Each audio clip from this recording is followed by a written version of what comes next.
Hello, everyone, and welcome to this live reading session with me, Hannah. So I'm just going to give it a few moments, wait for people to arrive. And we do have a couple of people booked in already, so thank you very much for that. Hope you are doing good today. We have some exciting shifts happening. Of course, we've got Venus that recently entered Gemini. So Venus is in a fresh sign, a very light-hearted sign, very flirty. And then Uranus is going to follow suit tomorrow. So we're going to get a glimpse of what Uranus and Gemini feels like, especially in combination with Venus. So there could be some interesting shifts and changes to do with our relationships. But really thinking about how we communicate specifically within our relationships. Hi, Claudia. Welcome. I hope you're doing good. You have been booked in. I see you want to know about the second half of the year. So we will explore your chart in just a moment. We do, however, have Caitlyn. So I hope I'm pronouncing your name correctly, Caitlyn. We have you in first. So I will give it a few moments and see if Caitlyn arrives. And then obviously if Caitlyn is not here, the recording is kept up. Okay, so anybody who is interested in booking a reading within this session, of course, they are live sessions. If you got to step away, if you've got other things to do, it's a Sunday, we can be busy, it's a leisurable time. So if you've got things to do, you can step away and then the recording will be here for you after, okay? So, hi, Caitlyn, you have arrived. Brilliant. Well, I'm just going to get stuck in and I'm going to present your chart. So just give me a moment, please. And welcome to all who have been joining as well. Hi, Jonathan. I hope I'm pronouncing your name correctly. Welcome to you. And so anybody else who joins, just to let you know that in order to book a session, the instructions are down below. I do need your date of birth, time of birth, place of birth, and then there is that link. If you have a question, obviously let me know as well. And as you can see from this image, I do try to keep your birth information off it. So just to let you know that too. Okay, give me please a few moments. I will not be looking at the chat. Whenever I'm focusing in on a chart, I want to focus on the chart and then I'll come back to the chat in a second. So we're going to get on with Caitlyn's and then we're going to get on to Claudia's. So thank you so much for booking. I hope you find this information to be helpful and thank you just for being here. Thank you for your patience. Okay.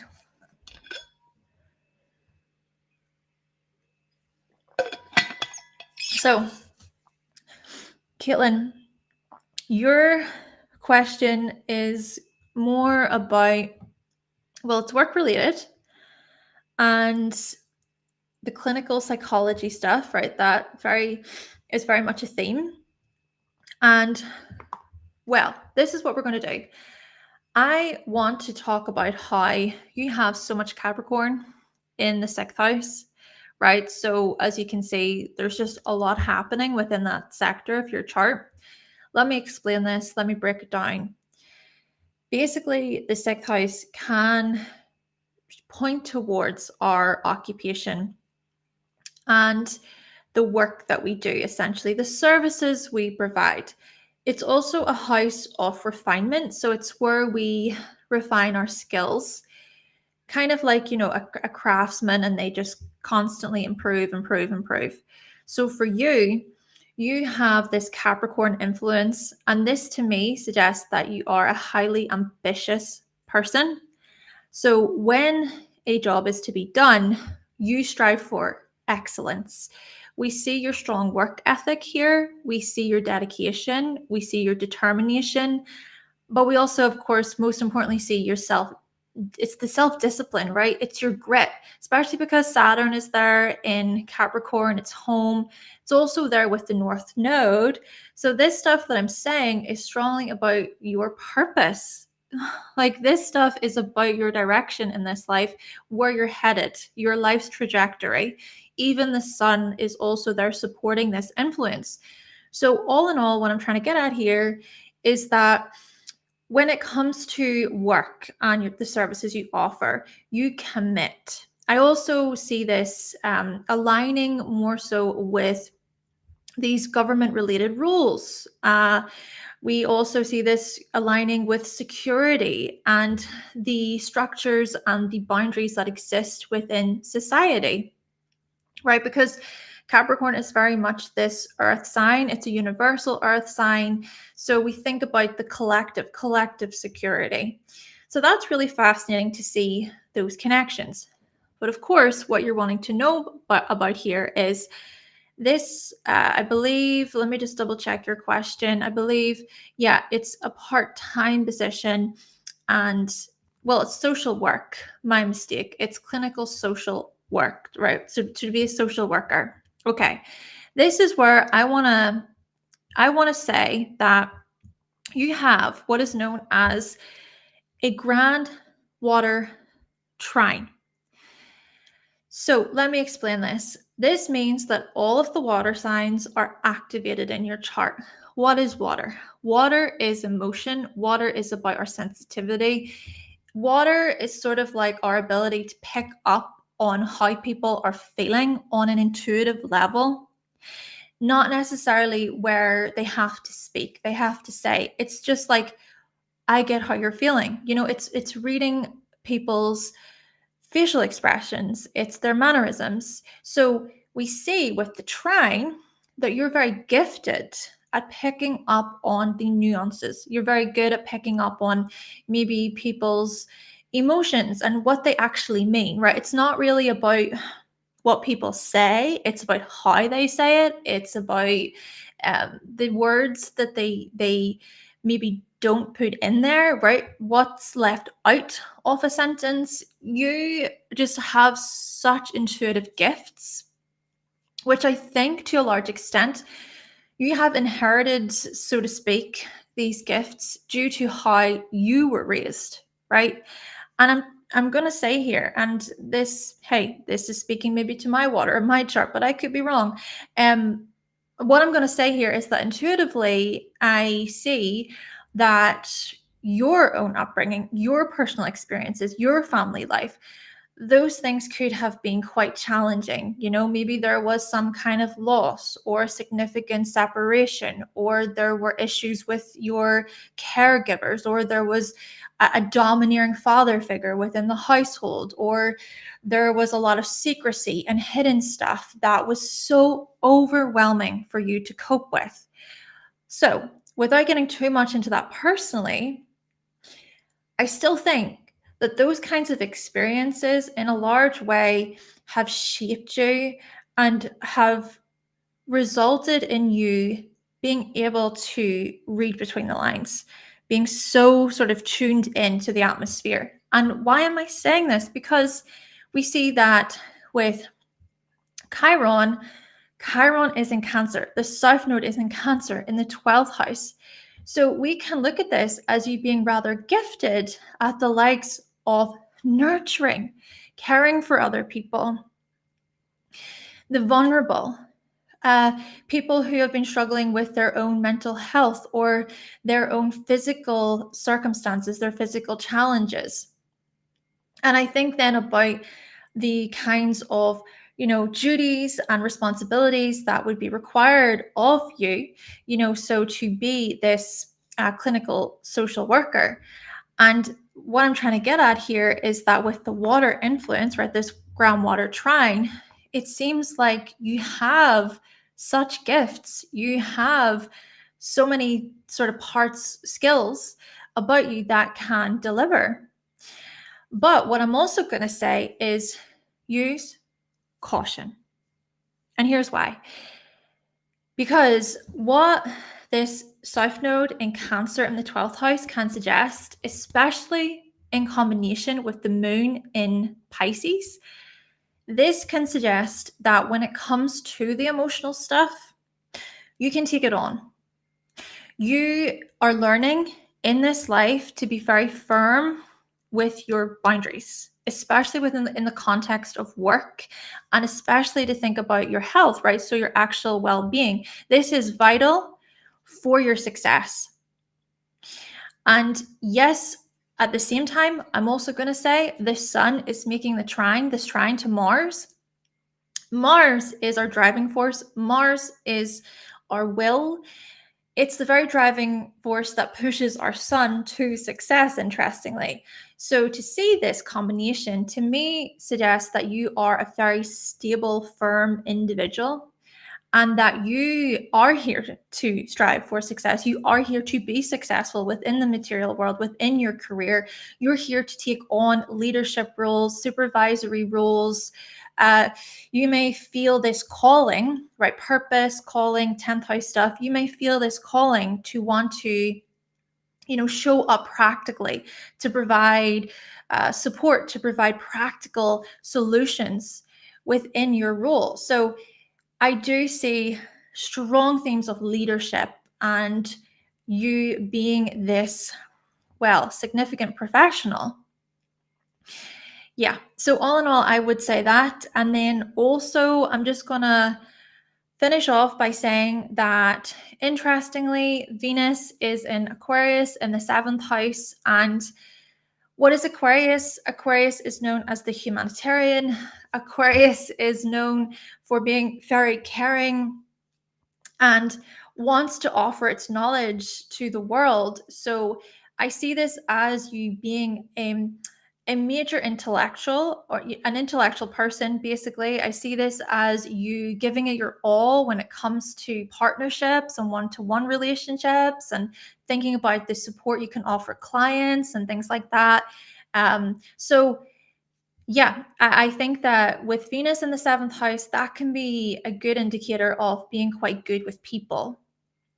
So yeah, I hope that was okay. I hope that was helpful for you, Caitlyn. And I do want to say thank you so, so much. Now what we're going to do is we're going to move on to Claudia's. If I remove that. Also, I feel the need to mention these are quick readings. They are mini readings. And if you are interested in booking a full reading with me and they are 30 minutes, 30 or 45 minutes, you can even add extra time to your reading. I can guide you basically within those readings by going to my website, hannahselsewhere.com. You can book over there. And thank you so much, Caitlyn. I really appreciate you booking, and I hope it was helpful. Hello to Psychic Medium Stevie T. Welcome to you. And also, why am I'm using whole sign. I'm using whole sign, and there are loads of house systems. And also, I am open to using different house systems. It really depends on what you want.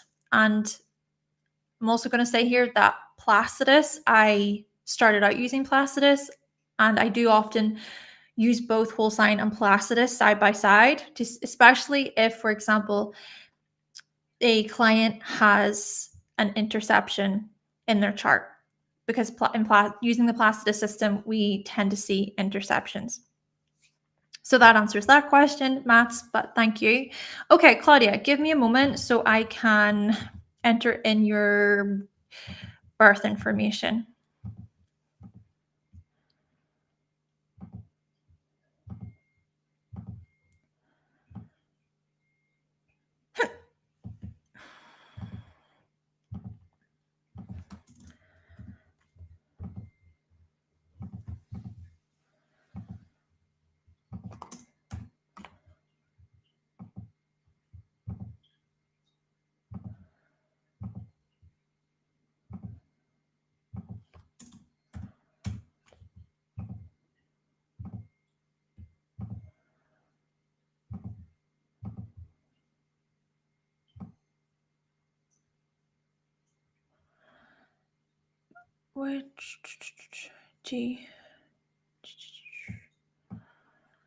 If I'm being quiet, it's just because I'm trying to concentrate. So I apologize if I'm being too silent.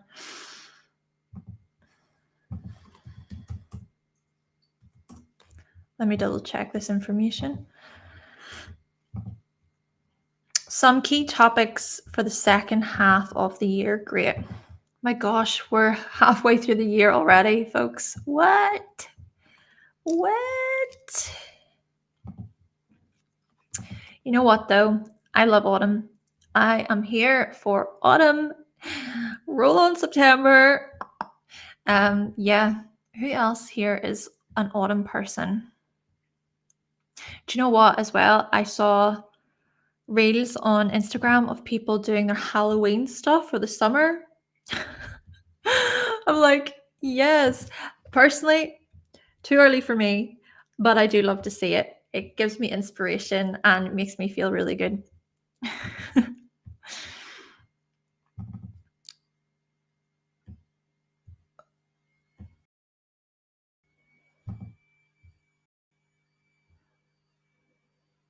Okay. And then I'm also going to get transits, and then just give me a little bit, because I want to obviously look at upcoming transits and things like that for you, Claudia. Oh, let me see. Hold on, let me go up the chat here. Hi, Danielle. Amazing. Okay, great. Yay. Well, welcome to you. I hope you're doing good, Danielle. And I hope work is going well too. Let me see. Yeah, the fall. Love it. Okay, Claudia. So just as I said, give me a moment. I'm gonna present this.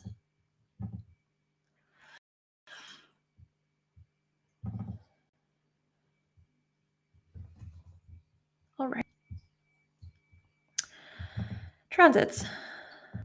And then I might also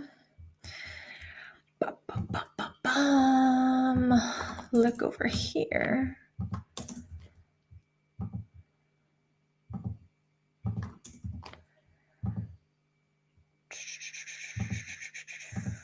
Okay.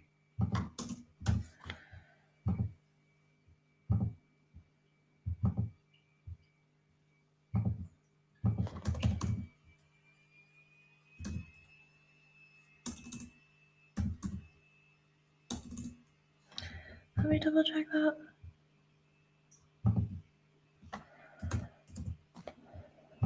Okay. Is that? Yes. Okay, brilliant. Check that.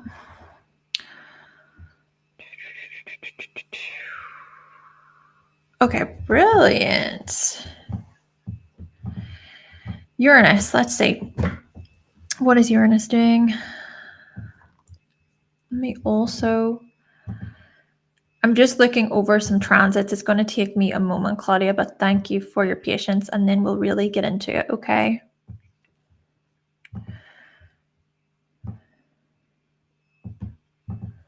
So Mars, what's Mars doing?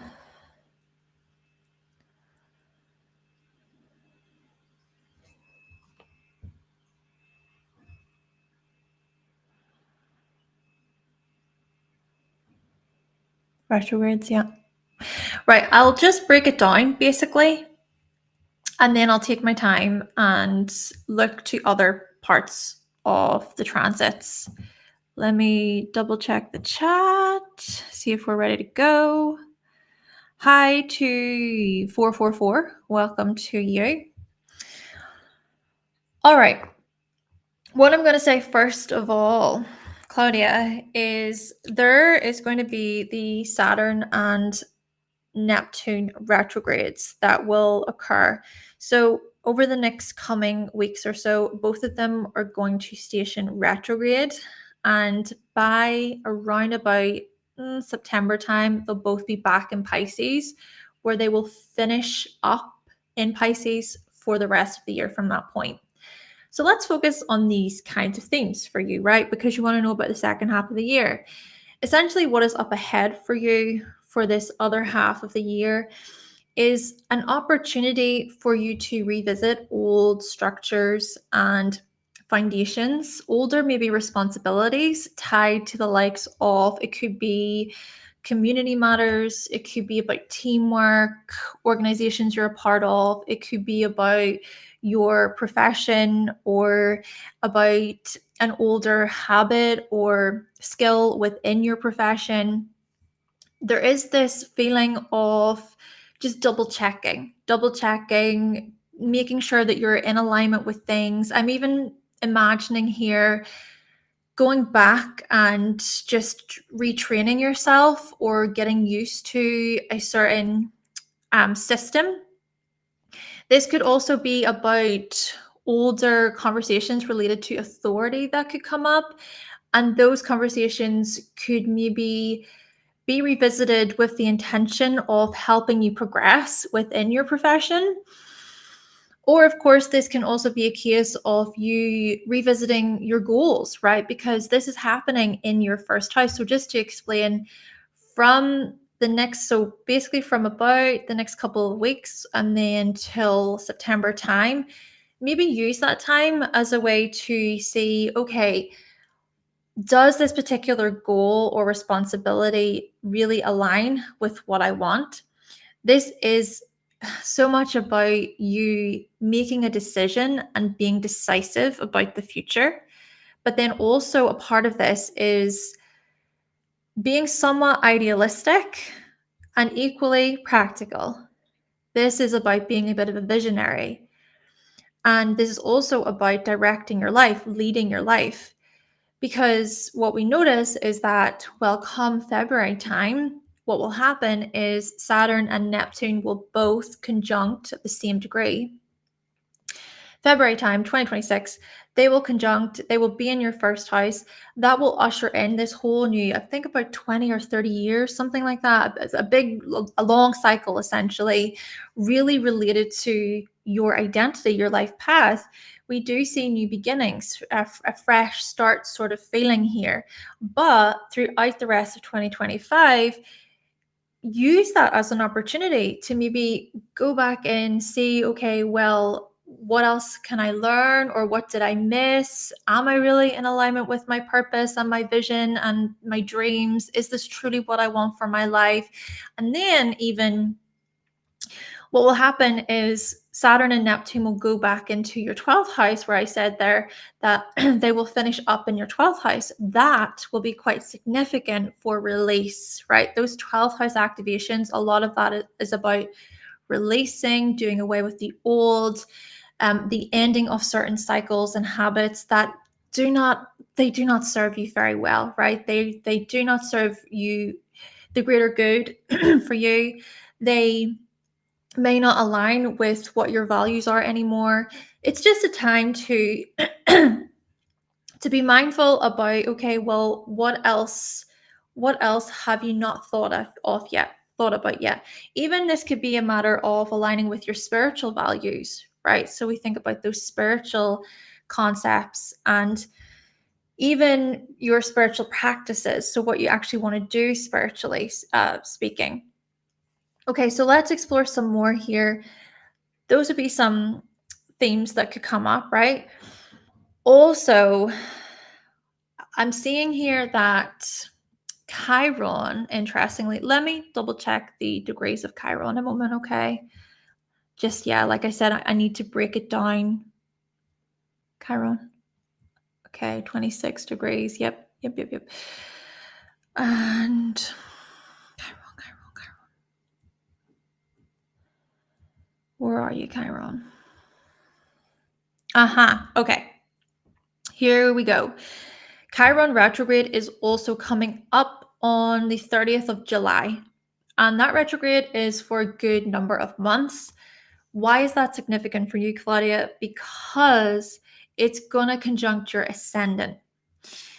Chiron here, it could point towards some self-doubt, some concerns related to your identity, how you present yourself to the world. Your motivations may be challenged, what drives you may be challenged, but that, I don't want to say that in an overly negative way, because in actuality, this is your opportunity to really grow and to turn any fears or wounds or pains into sources of wisdom and power for yourself. This is even a time to educate yourself. more in relation to how you see yourself, the person that you see in the mirror, or the ways in which you even show up within the world and your mannerisms and how you jump into new experiences. This is it's kind of helpful and good in a way, because to me, it suggests that you're being pushed out of something and into something else, into something new. I mean, this could be a whole new confidence boost, a whole new confidence upgrade for you, but it's also going to require some reflection, introspection. There's more to this though, because what we also notice is Mercury retrograde is going to happen. So that's going to happen from the 18th of July, and it's going to occur until the 11th of August. I'm bringing this particular Mercury retrograde up because it's in Leo, and Leo is about confidence. And also you do have Mars in Leo. So this, I feel, will be your opportunity to re-examine, review your spark, right? This is about reconnecting with your passions, your interests, the things that light you up. So whenever we think about the next half of the year, I do see a lot of energy tied to your fire, right? With the retrogrades in Aries, the retrograde in Leo, it's a lot of this is about your fire and your motivations and your passions. What is it that you really want, energetically speaking? And hey, it could be that you feel so inspired by many things, and that's okay too. You do have the sun in Sagittarius after all. Even there will be the Mercury retrograde that will happen more towards the end of 2025. And a part of that, of course, will be about then your inspirations, your roadmap, your why. And then I'm also going to say, let's just think about your chart ruler, right? So Mars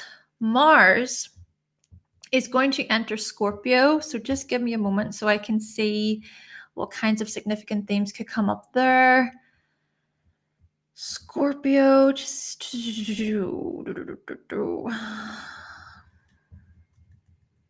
when? Okay, so that's 22nd of September until the 4th of November. So I repeat, 22nd of September until the 4th of November, Mars will travel through Scorpio and will connect with all of your Scorpio planets.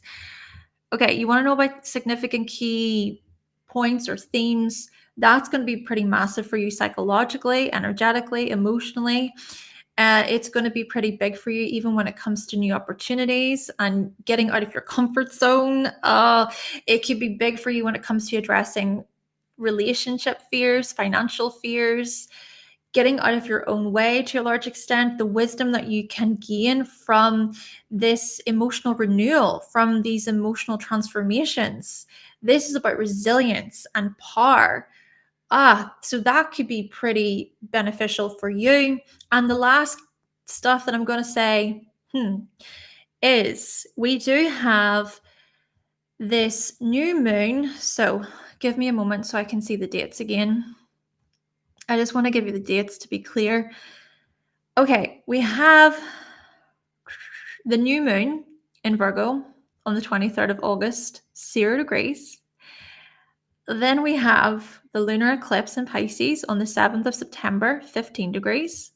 And then we have the solar eclipse in Virgo on the 21st of September, and that will be 29 degrees, right? So let's think about September time for you. If we focus on that, that could be very, very healing for you, a very healing time, a time of great introspection and realization with respect to what you want to do work-wise, habitual-wise. What even would you like to let go of? I'm thinking about certain routines or habits that you'll want to move away from, or you could gain greater clarity about. Because of course the South Node is traveling through your 6th house right now. So yes, use September even as a good opportunity to plant new seeds for the future, especially with that eclipse that will happen in Virgo. So to use it as an opportunity to plant new seeds for the future related to your health, your well-being, any healing. Could also be a case of maybe you want to work out in a new way, some kind of new exercise routine, or a certain way that you eat, right? Thinking about having a very nourishing diet or changing something about your diet. But basically, all in all, it's going to be pretty massive for you health-wise. All right, there's more. There would be more, Claudia, that I could say, but it's a mini reading, and yes, that's all I can do. And I hope it was okay for you. I hope it was helpful. And thank you very much for booking. You have booked quite a bit, so thank you. If anybody else is interested, of course you can book. The instructions are down below. And let me see, self-confidence, amazing. Yep, great. And the Vantrin, I hope I'm pronouncing your name correctly. So there is the link below, and you book via that link, and I'll still need place of birth, date of birth, time of birth. Hey, and Claudia, that is great. That motivated you. I'm so happy to hear that. I think when it comes to astrology, it's not even necessarily always about predicting, right? Okay, this could happen and that could happen. I think a lot of astrology is about giving people that feeling like, you know what, yes, I've got this, I can do this, I can take control of this situation. Or it can also be about validating another person's emotions and just helping them through a difficult time, or making them feel like, helping them feel like they're not alone.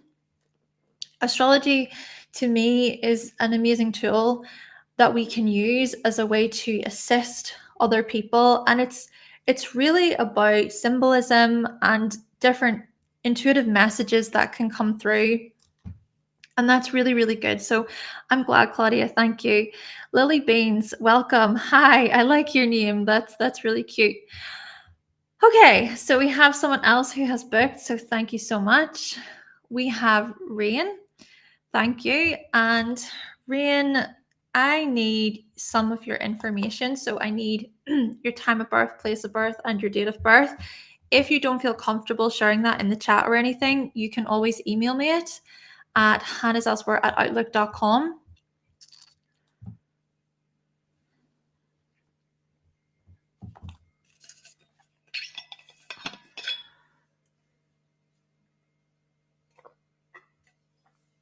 Hi.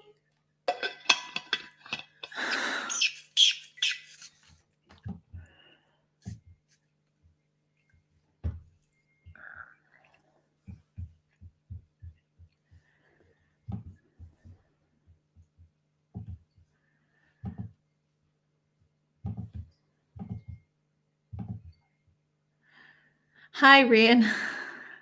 I hope you caught what I said there, because I need your birth information. You can always email me it though at hannahselsewhere@outlook.com. So time of birth, place of birth, date of birth. And obviously, if you do have a question or anything like that, that can be helpful. Questions can be useful because it can help me guide you in a better way. But then again, just reading the chart can that gives room, I think, for greater exploration too. Yeah, there's pros and cons to both. Oh, 2 seconds. Let me catch that. Let me just enter in your information. Enter in your information. Sometimes I get it where I speak so fast and then I think, did that make sense? Okay.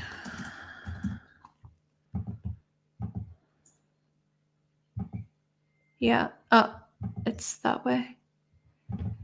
Yeah.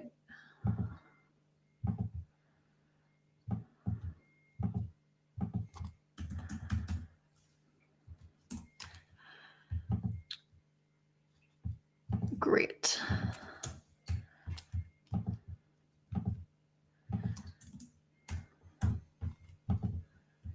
Let me see. Hello to Ape. I hope I'm pronouncing your name correctly. You do need to go to the link down below in order to book. And then also hi to Seth. Thank you so much. That's really kind of you. I'm glad. And let me just double check. Rain, I want to double check your birth information. And if you do have a question, let me know. It could even be a case that you're new to astrology, or you're new to having your chart read. Or you're new to having your chart read specifically by me. So I can go in more with an openness, I guess. Okay, that information is entered correctly. Please give me a second.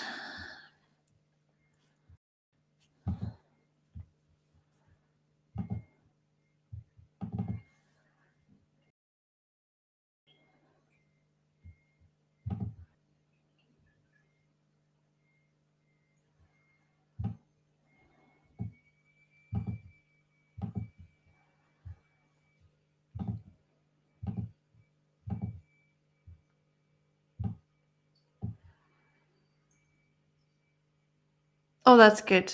I'm glad. And hello to Jonas. Jonas, if you would like to book, the link is below.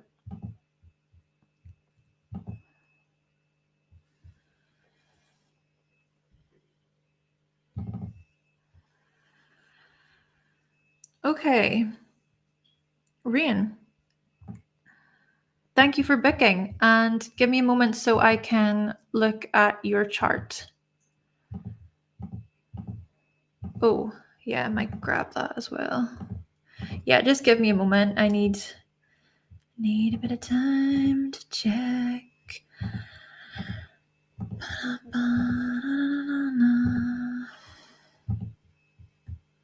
We go back. Oh, what? Oh, that's why. Duh.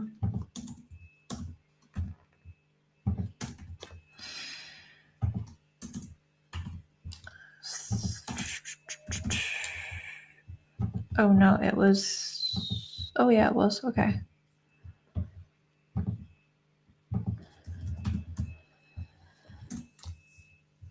Phew. Oh, career, money, love. Not sure what to ask about those. All right. Well, thank you. Let me have a look. Career. Of course, these are mini readings, just to say there's only so much I can talk about in a short period of time. But just to let you know that if you want to book a full reading with me, you can visit my website, hannahselsewhere.com. Okay.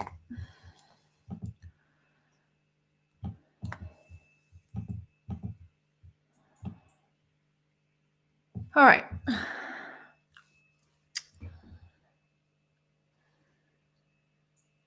10.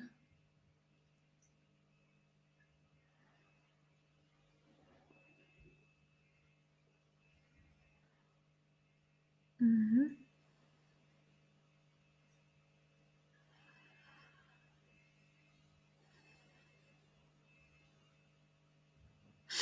Okay, Ren, let's begin. And I want to confirm that I do not look at the chat whilst I'm reading the chart.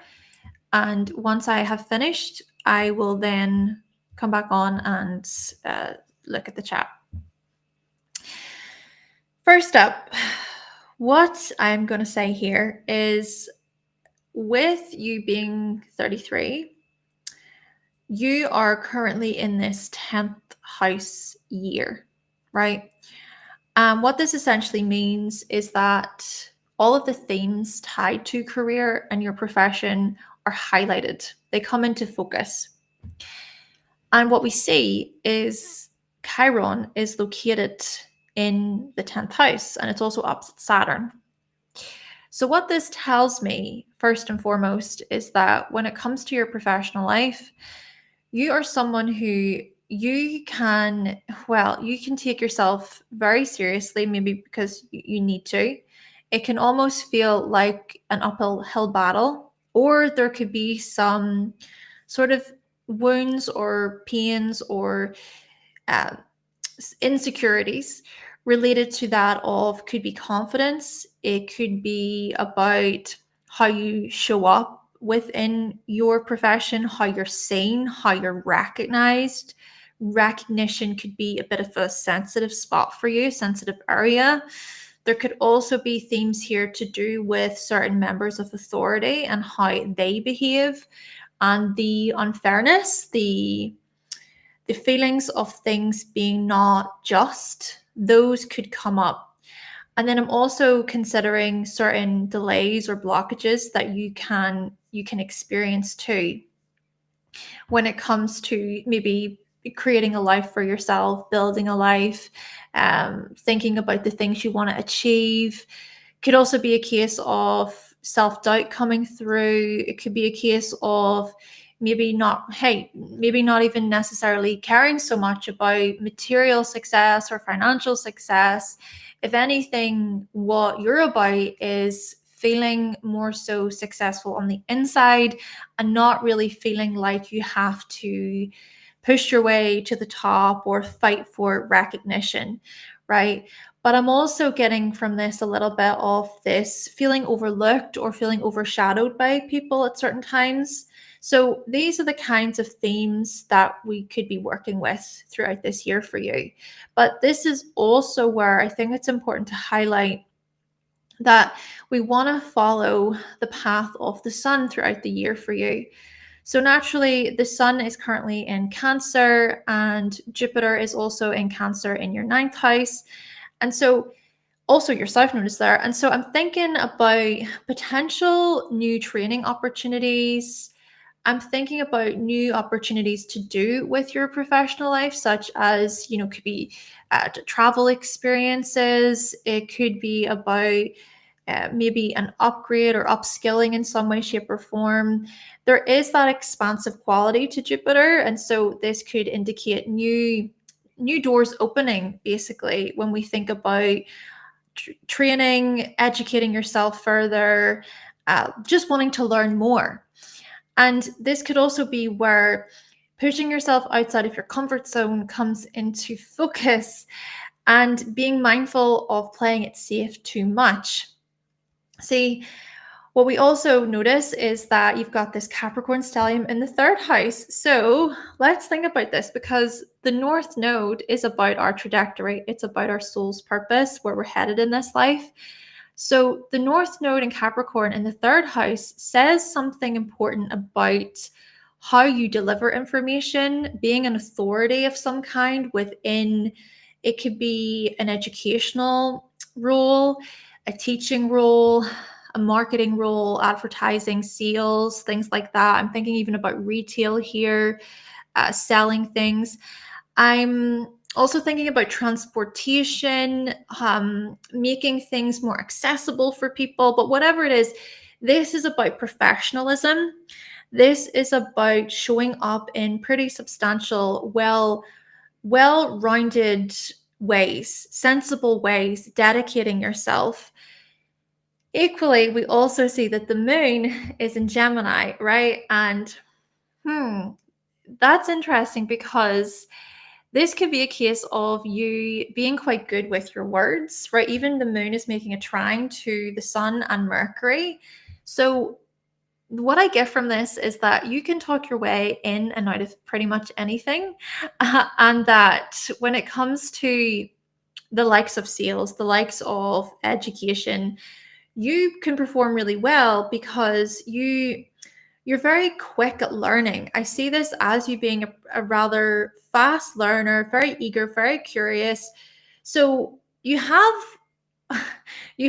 the wits, you have the intellect, you have the smarts, right, to deliver products and services that are clean, that are pristine, that are of high quality. But there's still something here about the inner child. There's still something here about confidence and recognition. So maybe you can use this year as an opportunity to really get clear about, okay, you know what? Yeah, I am going to go after this particular position or this role. And the other thing is, well, by June of 2026, and I know I'm kind of going a bit into the future here, but I find it interesting because by June of 2026, Jupiter is going to go into that 10th house for you. So maybe that Jupiter 10th house influence from June 2026 for the year ahead from there even you could feel it up to that point, right? There could be, a few months up to that point, but there could be some exciting new rules, or it could be a case of you're laying the groundwork this year, right? You're doing all the training, you're informing yourself, you're maybe growing in your own confidence when it comes to teaching or mentoring or coaching, whatever it is. Educating yourself more. And then by June 2026, you're going to have so much to offer. And it could also be a case of you maybe going up, achieving in some way, shape, or form, right? There's an accomplishment and achievement. Could even be a case of that's what you're working towards right now. There's something that you're aiming towards. But let's think about this a little bit more. Give me a second, explore. So 10th, North Node. Okay, North Node. Yeah, Jupiter. 5th, love, money, Jupiter as well. Okay, I am going to mention then that with love, right? So you've got this Pisces influence in the 5th house. The North Node is currently traveling through that sign for you for the next year. Maybe this indicates some kind of growth to do with romantic relationships. But that growth is also partly to do with greater serenity and also letting go and trusting, sort of trusting in the process. Then again, because Jupiter is also transiting your 9th house, hey, this could also be a case of you meeting someone whilst traveling, meeting someone abroad. Even Venus and Jupiter are going to conjunct in the 9th house throughout August. So maybe that could invite a new relationship cycle of some kind. Maybe could be through a traveling experience, a work experience, further training, something that does require more training. What else?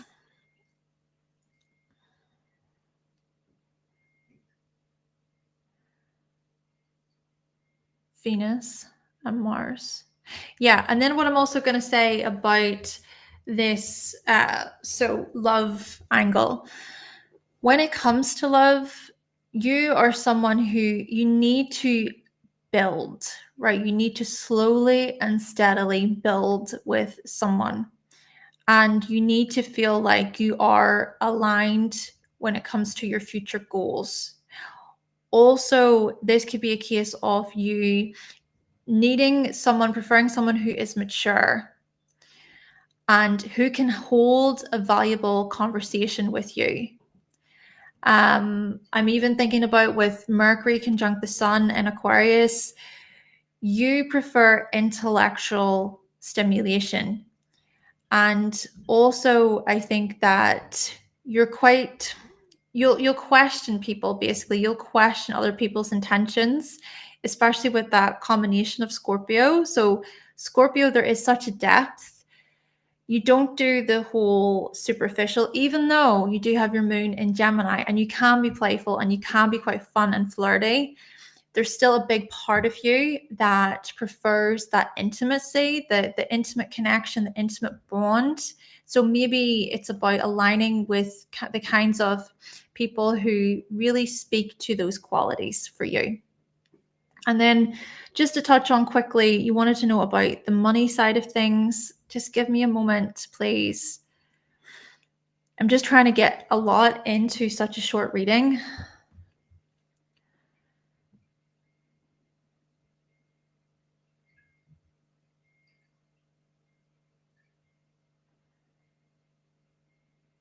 Okay, so financially, Jupiter does rule your 2nd house, and Jupiter is in Virgo. It's retrograde in the 11th house. I'm thinking because of where Jupiter is situated, maybe you can often go overboard when it comes to spending. Could even be a case of you giving a lot of what you earn away to people, or being overly generous with people, or maybe not really not really thinking about practical results. There could be some challenges present when it comes to your finances and how you manage your finances. Don't get me wrong, Jupiter in Virgo can be a good sort of indicator of you being somewhat practical and organized and everything. However, because of how it's placed in the chart, and also partly because there is a bit of a trine to Uranus and Neptune, it can almost feel like before you know it, things slip away. They disappear. Could even be a case of you finding it somewhat impossible to accumulate what you need to sort of keep up with things, because there's always another thing and another thing and another thing and another thing. Therefore, what I'm thinking is trying not to spread yourself so wide and trying to focus in on one thing at a time, or maybe being mindful of when you jump ahead too quickly or you start things too quickly because you have so many ideas and it can be quite sporadic. I'm thinking of that. Yeah, that's where I'm going to leave this. I'm really going into my brain. I'm trying to think of so many different moving parts because you wanted to know about such big pillars in a short period of time. But obviously, I can't go into super detail or depth as much as I would like because it's such a short reading. But all in all, Rain, I hope that this mini version was somewhat helpful. Yeah, thank you. Okay, let's see. Hello to Pluto. Love the name. Hello to San Diego. Welcome to you. And what do I think about December 25th babies? Oh, why the question? Why the question, Christopher? And if anybody else does want to book a quick reading, you can do so. The instructions are down below, and I'm happy enough to be here and wait and see if anybody else wants to book. But so far, thank you. It's been good so far. And again, if you want to book a full reading with me, you can visit my website, hannahselsewhere.com.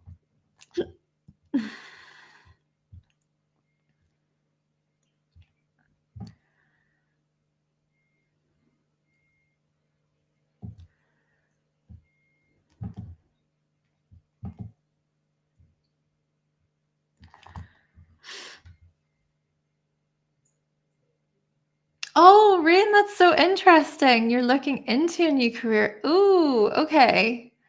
Huh. You know what I'm going to say here? Interestingly, because I'm just going to say this quickly, because the 10th house is activated for you, right? We've got Leo season coming up, and that means that the sun will travel through your 10th house. Maybe that's when there's going to be a lot of perspective, because what does the sun do? It shines light on things. So maybe there could be this epiphany, or there could be this realization about, okay, so this is the way forward, that kind of thing. And there will also be the new moon in Leo that will happen. Yeah, and I'm pretty sure that new moon will oppose Pluto. So yes, there could be some significant transformations related to your career life coming up. And I'm especially saying that for you, Rain, because the 10th house is activated for you this year. So yay, interesting, very, very interesting. And okay, let me see. UD, hi to you.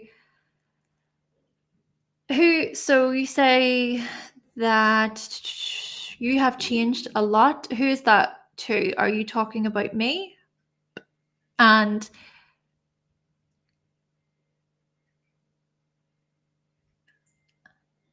okay, well, thank you.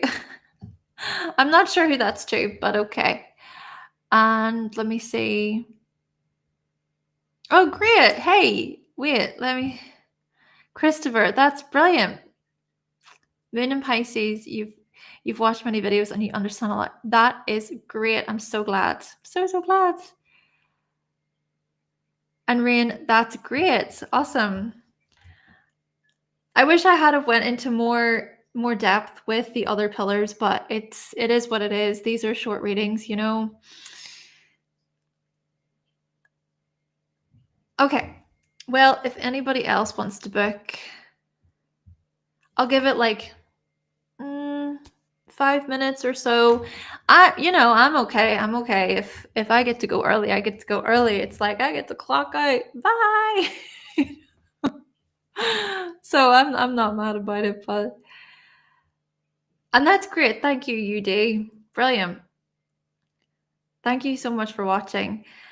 Yes, recently I did post a poll on the channel, and we're going to be getting into synastry, everybody. I'm so excited. I have hundreds of videos. Like I have made thumbnails for hundreds of videos, and I have the structure, but it's getting through them all. It's there's just so many.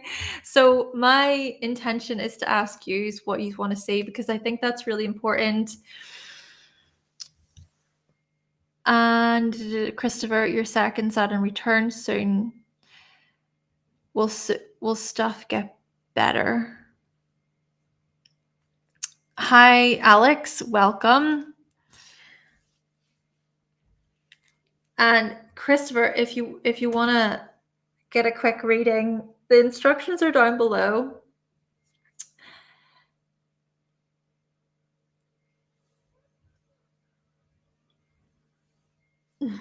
Hello to Mo. Welcome to you.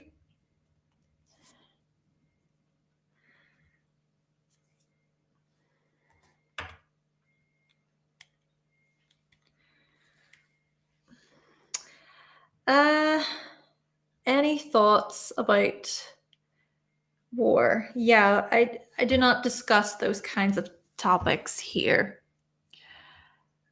Hi, Emily. Hold, let me see. Just trying to read.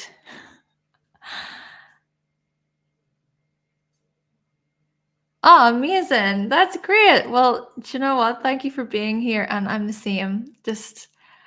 I'll sometimes just be polishing my nails, or just even doing the washing, just folding the washing, and then I'll have someone on the background. I actually listen to a lot of Jasmina's videos whilst I'm like cooking or cleaning. So yeah, if anybody does wanna, if you wanna book, you can book. If not, that's fine too.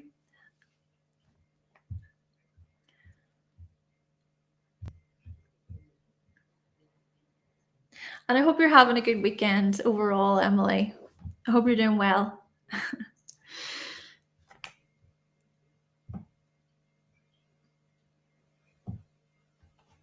Mo, thank you very much. You're very kind. Thanks for watching.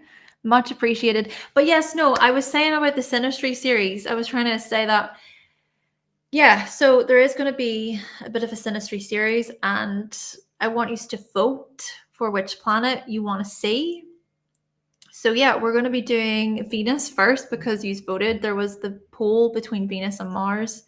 Yeah, Venus is going to be first. And then what we'll do is we'll put Mars back into the poll with another planet, and then see how Mars does versus another planet. And then it'll kind of go from there. It's sort of like a competition between the planets. Who will win? Who will win? And Alex, energy is high today. Woo! I don't know. Christopher. Amazing. Great. I'm so glad. Thank you so much. Cosmic Sunflower, hello to you. Welcome. If you want to know more, you can always book below. And I think we might have someone else. We do. We have someone else who's booked. So that is great. Let me just have a look. Thank you so much. Give me a moment, please.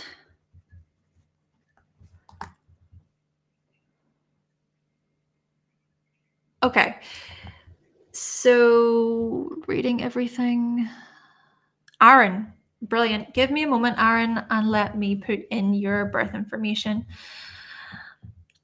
I'm going to be quiet for that, by the way.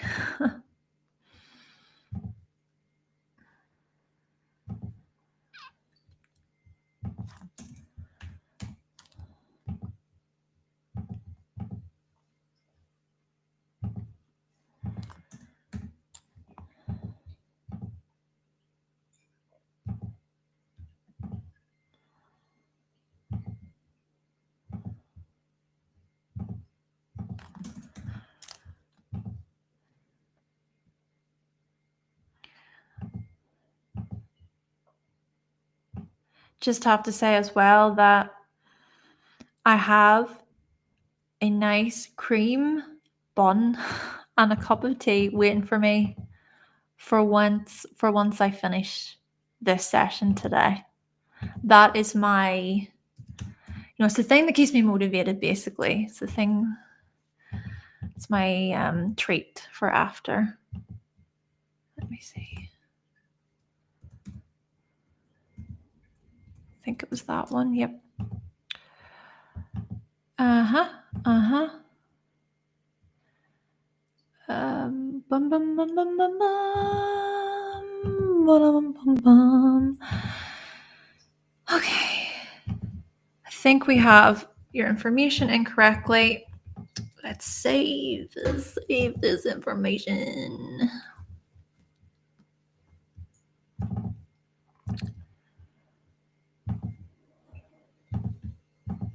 Oh, and then we also have someone else who has booked. Thank you so much. Brilliant. We have Asia. Hi to you. Welcome. So we have Aaron and then we have Asia. Thanks for booking.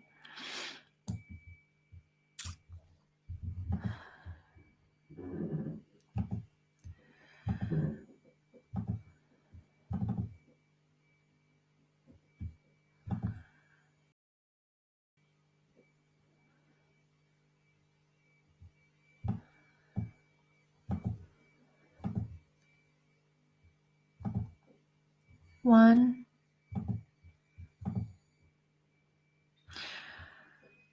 Just reading the chat quickly. So, bum, bum, bum, bum, bum, bum, bum. Oh, no. Yeah. Yeah, Emily. Hopefully no more. That's so annoying.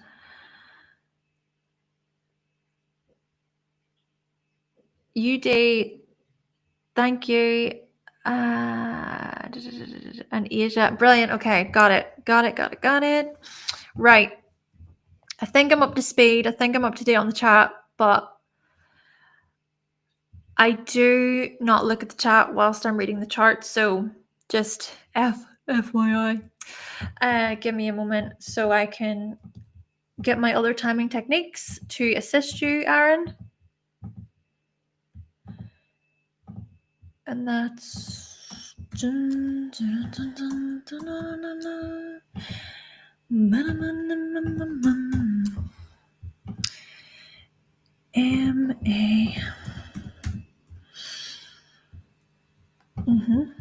It's that one. And then it's that one.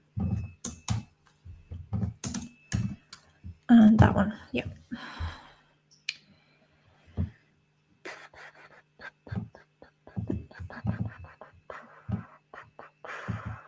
Let's see. Question. Just reading your question now.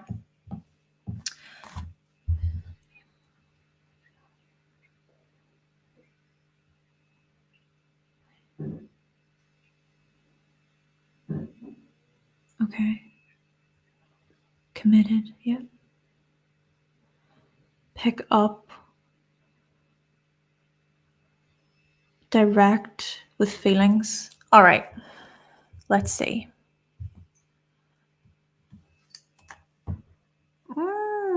Oh, interesting.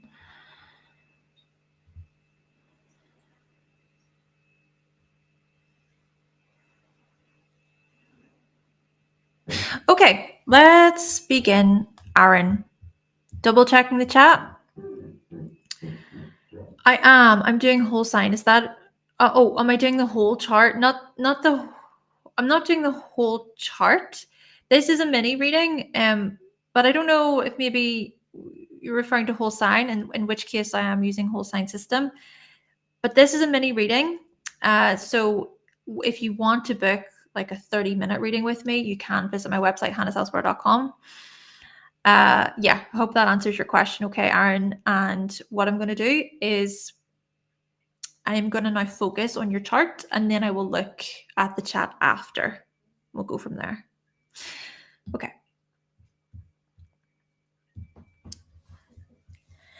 So the first thing that really is standing out about your chart is, oh yeah, you said whole sign. Okay, great.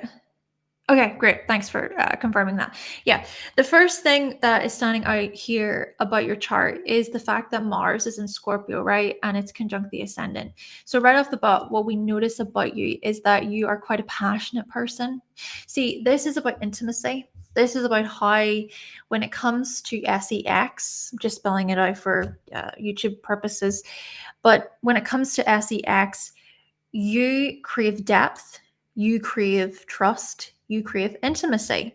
This, for example, could look like you really needing to feel like what you have to share, how you open up, how you're vulnerable, those things are respected.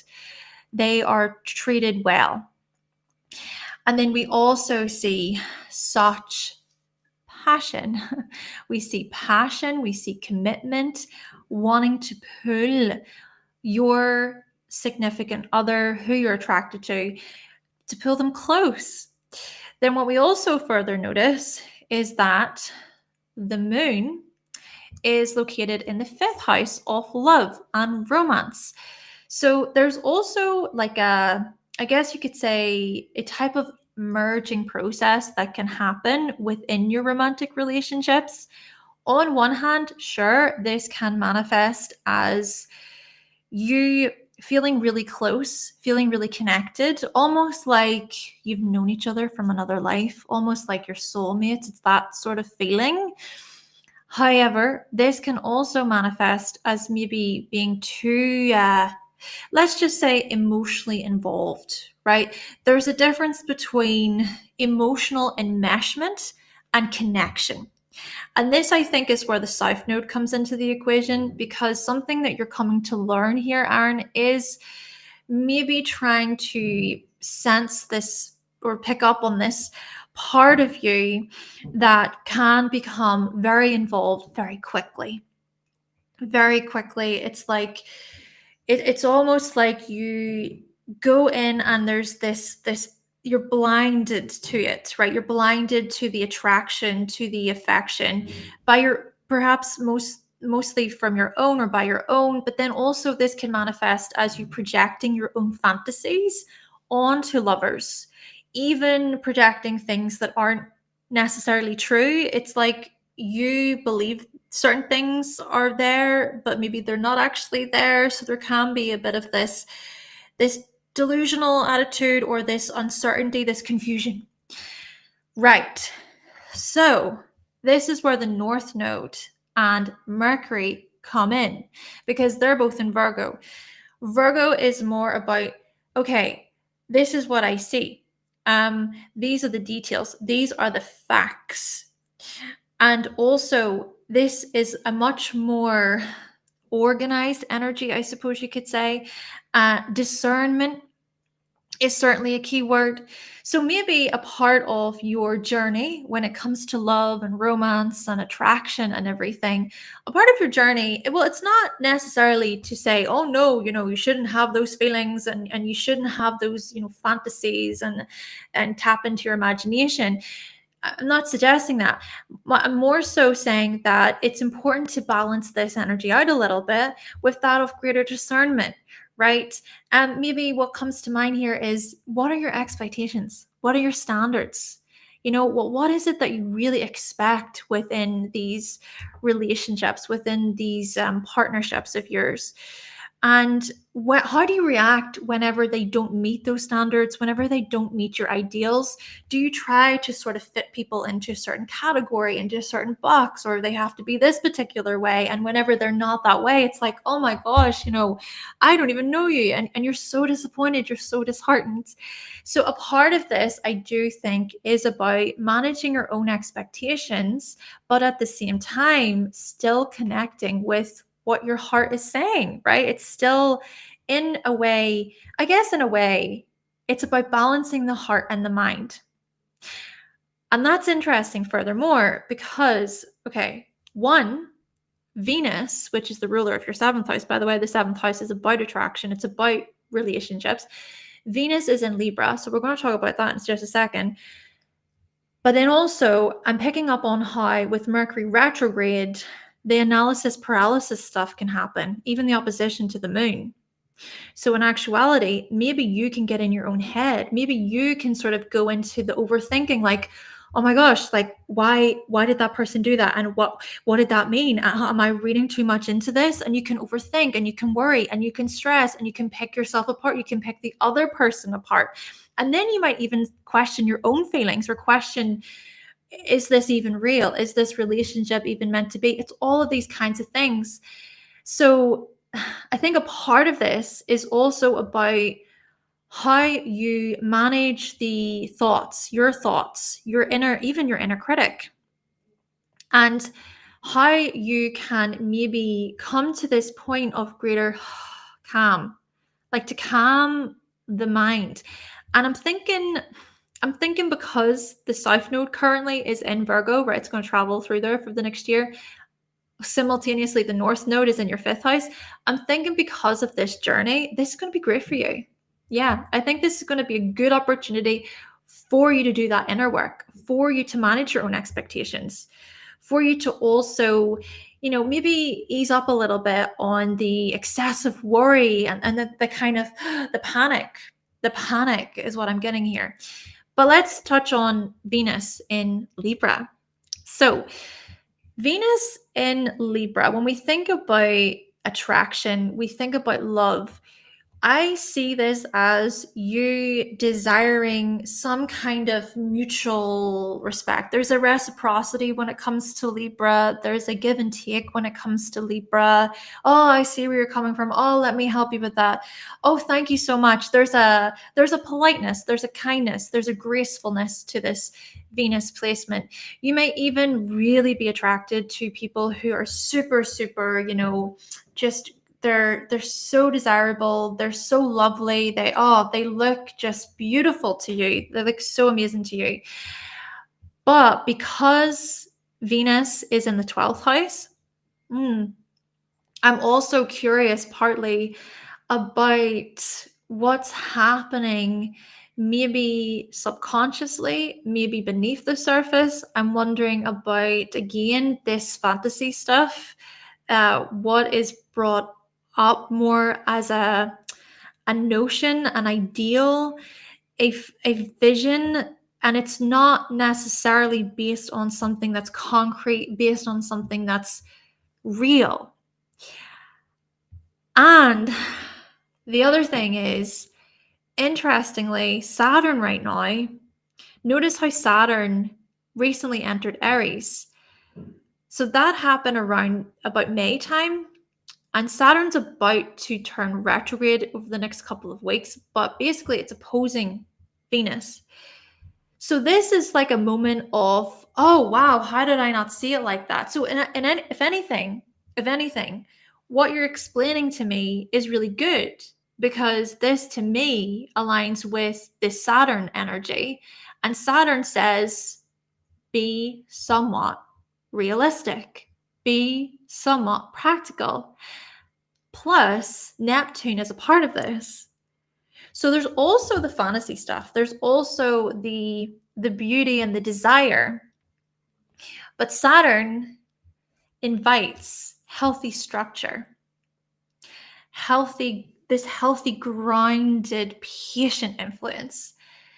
So with Saturn turning retrograde over the next, so in a few weeks, and then for a good few months, use Saturn retrograde as an opportunity to maybe look into what your expectations are, what your standards are, what your hey, that's another thing. What are your responsibilities?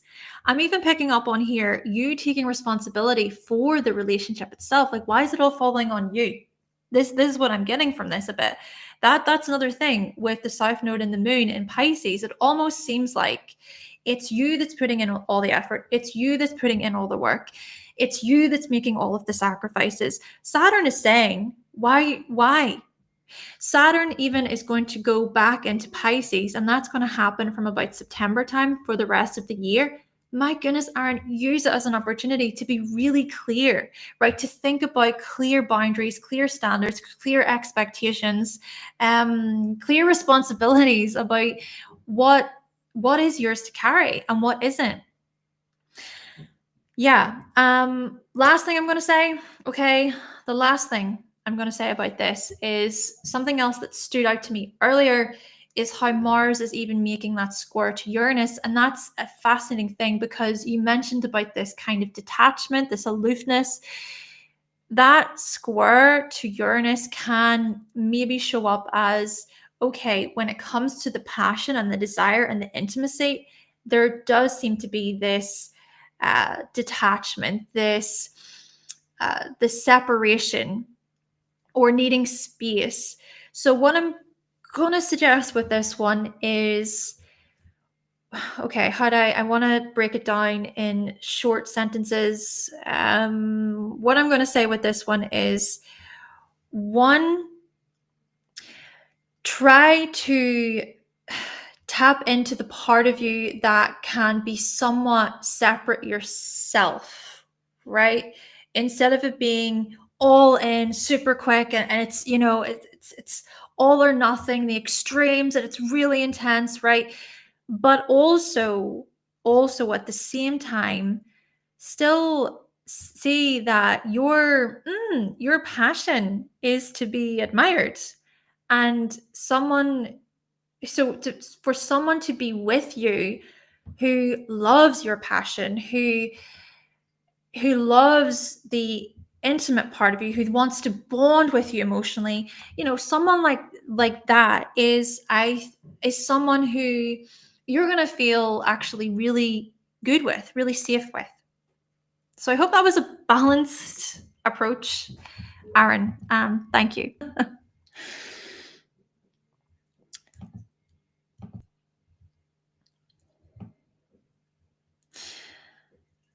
Let me see. I'm checking the chat now.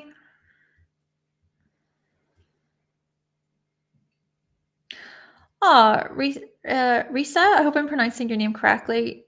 You say you love being an astrologer, but you don't feel very understood by most people. You know what? Yeah, that it can be hard. It can. And I'm sorry you have to experience that. You've got an Aquarius rising as well. Okay. Oh, and that's great. Thank you so much. Thanks for letting me know. And yeah, I feel you. Maybe, with this, the Aquarian stuff, and this is something that I'm trying to learn myself. It's maybe important to find a few people, find other astrologers or other astrology enthusiasts and try to connect with them. And Aaron, thank you so much. I hope it was helpful. Okay, now we're moving on to Asia. Thank you. Let's see.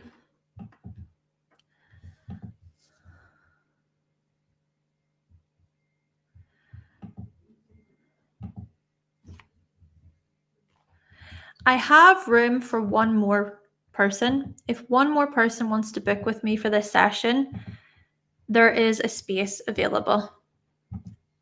And then that's going to be me for this session.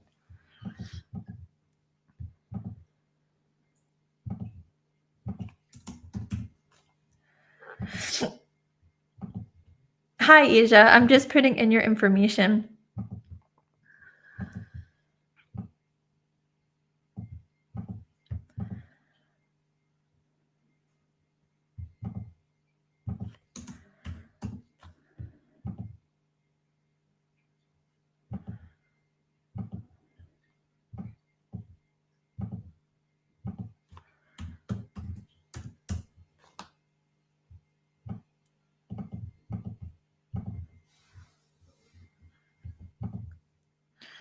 Yeah, I've got that. No problem. Asia, do you have a question or anything for your reading? I'm also open to just reading your chart. I mean, especially if it is that this is the first time you're having your chart read or the first time you're having it read by me. Yeah, let me know if you have a question.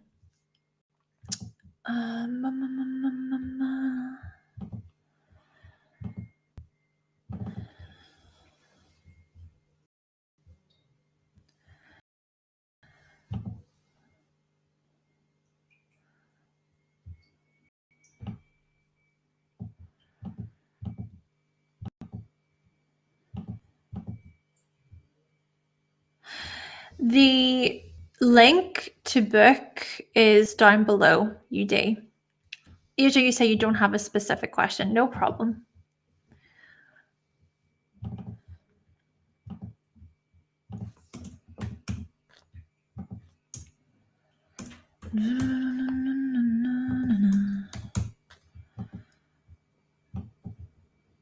Oh, that's a one.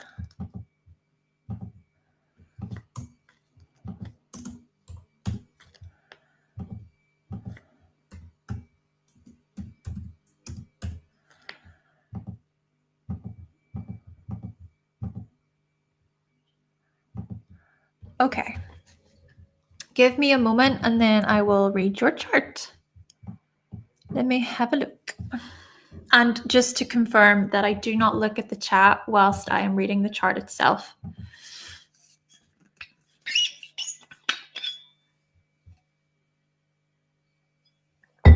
Oh.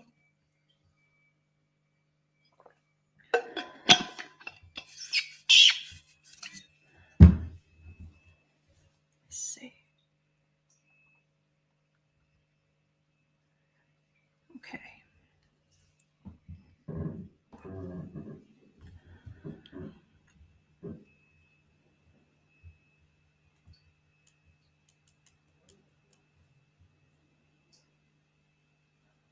All right.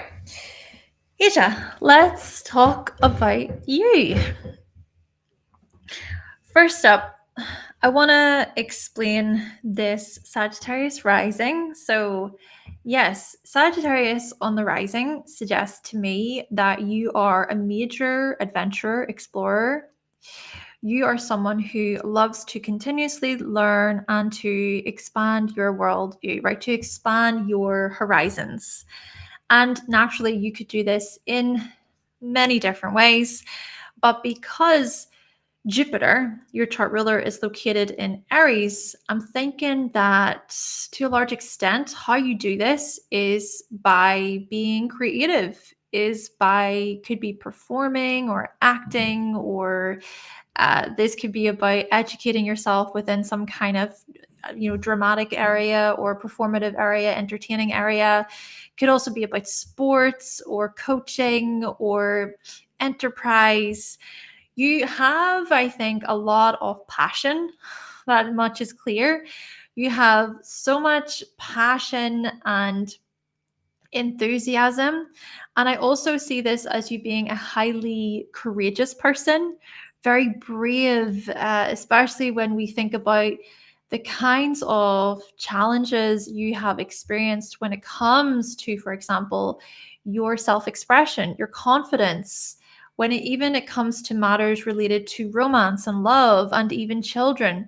Because here's the thing, Asia, we also see that Chiron is located in Aries and it's quite close to Jupiter. Chiron is even opposing Mercury retrograde there in the 11th house. So I imagine this as you experiencing some kind of pain or a wound related to, it could be your creativity, it could be about how you communicate within romantic relationships, or just thinking about how you socialize in general, right? There could be some concerns or issues that you have worked through quite extensively over the years. Maybe a big part of this is tied to fun and play and being yourself, being okay with being yourself, being comfortable in your own skin. These are the kinds of themes that are really coming up here. And also, I'm thinking even about any any upsets or any challenging emotions tied to the likes of, it could be children, right? It could be romance and love and partnership. So it's safe to say that over the years, you've done a lot of inner work, a lot of healing. So much perspective has came through for you, especially the fact that you're experiencing your Chiron return, right? So the Chiron return, it happens once in our lifetime. I'm pretty sure it is just once in a lifetime. Yeah, and it happens around the time we are about 50 years old. So this Chiron return is very intimate. It's so this, for example, could be personal matters, intimate matters to do with, well, creativity, your inner child, your actual children, or fears of children, or challenges to do with children, right? These kinds of matters. But then also, I think a part of this healing journey, which has maybe been quite eye-opening for you, is tied to how you express yourself, right? How you communicate with confidence, how you communicate even what you want, what you desire, what your pleasures are. These themes I can see. So there is that with the Chiron return. And then what I'm also going to do is I'm going to direct you towards how Chiron even makes a trine to Venus. And then the moon is also there near Venus. So the moon and Venus are in Leo, this very enthusiastic, inspirational sign. This is where we see your ability to really shine when it comes to teaching, mentoring, coaching, higher education. I even see this as you finding pleasure in travel. And possibly, I see this as you moving quite a bit or traveling quite a bit. Really, travel is something that brings you a lot of comfort and a lot of joy. Equally, however, Saturn is in Leo, right? So we also notice this Leo Saturn, and this further indicates then that something that you are coming to learn or to work through is that of exploring and connecting with your sense of play and fun. And maybe a big part of play and fun can be accessed through your ability to travel, your ability to broaden your horizons, especially when we connect this in with the fact that you've got this Sagittarius rising. And then that's further interesting because there is a bit of a grand fire trine within your chart. And essentially, what this suggests is that you are a very excitable person, or it's that you look for excitement, you look for experiences that push you out of your comfort zone. It's a willingness, it's a readiness. I imagine you as acquiring just so much wisdom and knowledge. I even imagine you possibly teaching children or younger people, or helping especially younger people who are vulnerable, who maybe are struggling with their intellect, their mind, their voice, their learning. Plus, we further see that the very ruler of your seventh house, Mercury, is in Libra there, right? So we go back to Libra, and it's in the 11th house of grips, and it's in the 11th house even of charity and causes and movements, and the midheaven is there, and the midheaven is about our purpose. So I'm thinking about major themes in your life to do with making a difference in the world, helping others, supporting them through their own, it could be their own communication issues. It could be about teaching other people about greater social skills. But then equally, maybe you yourself have experienced those challenges to do with how you communicate within your profession. And so a lot of learning and a lot of self-discovery has occurred. Even the sun is in Libra, it's conjunct Pluto. So I equally see this as you being a very impactful person, a very influential person. Your ability to outgrow outdated versions of yourself is admired by many, is seen by many, is appreciated so much. I see this as you guiding others through their own darkness, through their own pain. And then I also see the perspective, how perceptive you are, how ready you are, willing you are to dive into people's hidden facets and to support them through those times. And that could be within community, right? Within communities and groups and teams. You're a major team player. I think you're a major team player. Even Mars is making that trine to Mercury. And so Mars is in Gemini. You are great with leading people, right? With leading people, with being a part of a team where there's a unit, there's some kind of, there's a duo or more than two also could be possible here. Also, this could be a case of you being quite especially the leader within business, thinking about how you do business and knowing just straight away, like, this is the thing to say. This is how it's going to go. Very intuitive, I think.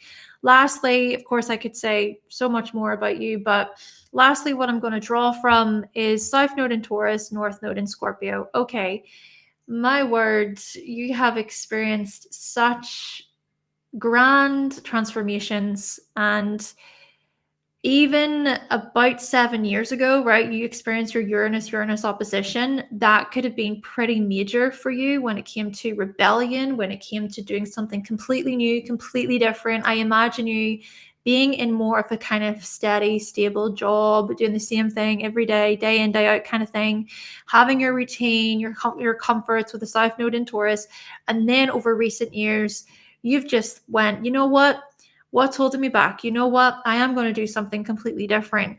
And maybe a part of this is more spiritual. It's more even that outside circumstances came in and forced you to change. So indeed, I just think all in all, what I'm going to say here, Asia, is you have really showed up in just very strong, resilient ways. And it's your ability to overcome and to rise that is a big part of your purpose in this life. Okay, so Asia, that was yours. Thank you so much.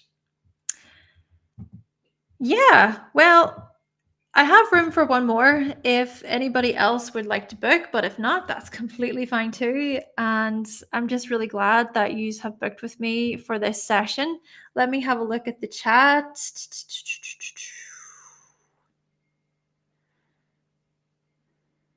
They say, what is it? They say an astrologer cannot read their own chart. Is that what you're saying you do?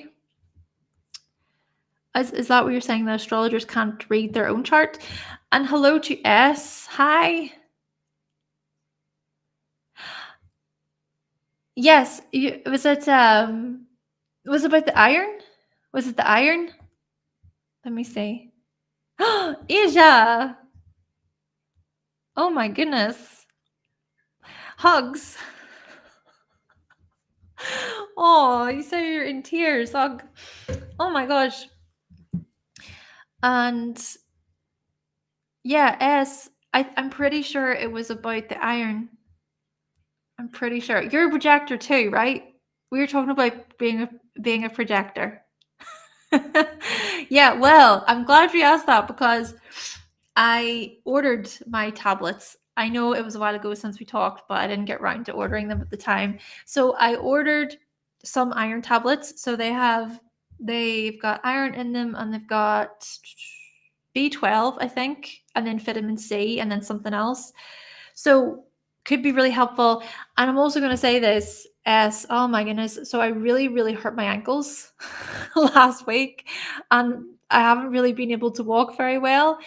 It was my own fault. I was shuffle dancing or whatever. And maybe this really is my sign to get my health in order. Asia, you said you have never felt so understood. Oh my gosh. Well, do you know what? That's the beauty of astrology. The beauty of astrology. And that I'm so glad that I could help, right? And that's the thing. As a projector, even I just really want to guide people, and that means a lot. So so yes, I have room for one more. I've got one more in me, but it's fine either way. I can wait. Okay. Well, I'm glad. Thank you for booking, and thank you for being here. Just a reminder though, everybody, that these are shorter readings. Yes, these are shorter readings. And if you do want to book a full reading with me, you can visit my website, hannahselsewhere.com. Thank you. Yes, that's very, very kind of you. I am looking forward to receiving the tablets. I'm sure they will help. Yes. Wow. Wow. Wow. Okay. That's great. Great to hear. Thanks for your feedback. It's always good to get feedback, especially in real time. That's really, really interesting.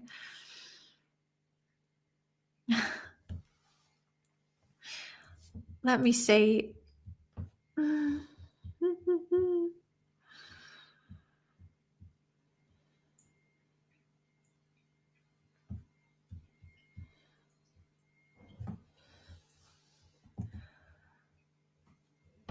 Design.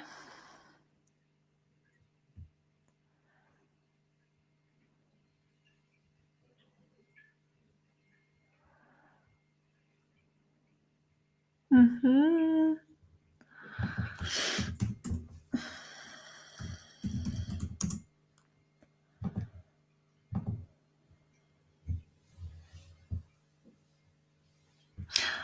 Brilliant. Great. That's great to hear, Asia. Thank you. Welcome, Scotty. Hi to you. So this is a session of live readings. If you want to book, the link is down below. I have one more space available for this particular session, but equally, if nobody books it in the next few minutes, that's fine too. I can go get my cup of tea, I can have my bun, I can chill for the rest of the day, and that will be it. Oh, okay. So we have our final reading this evening. Great. Give me a moment, please, and let me just say that I'm fully booked in the description.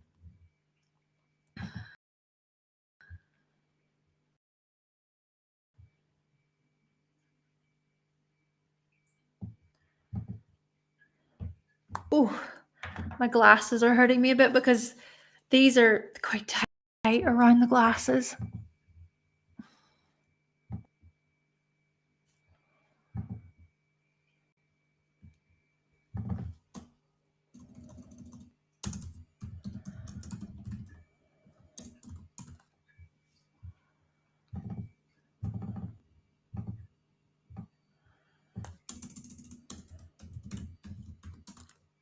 Okay. Saving. Right. Let's have a look here. Please bear with me as I enter in the birth information.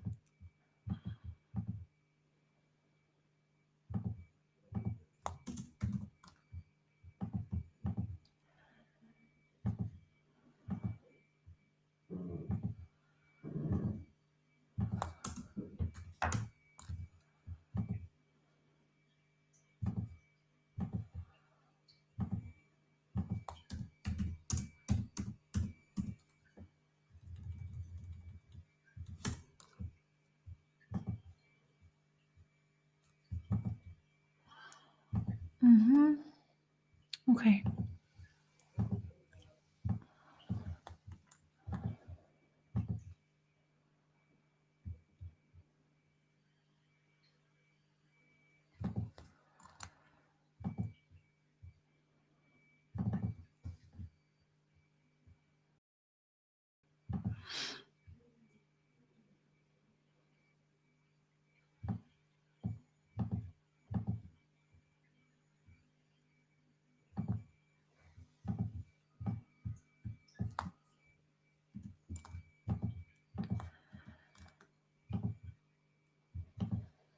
Okay.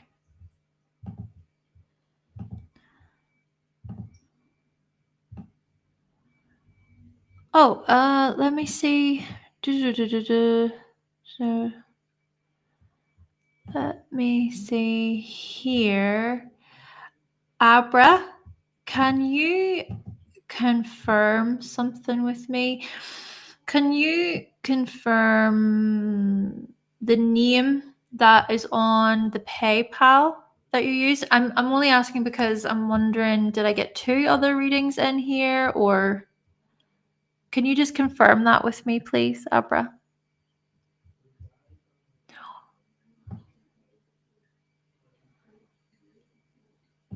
Let me just refresh.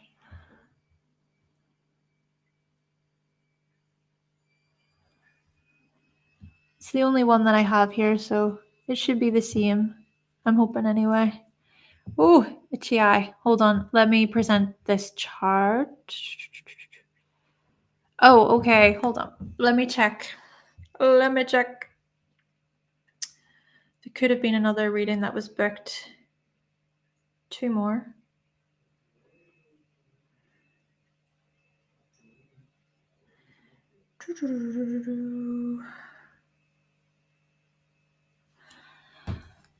Abra.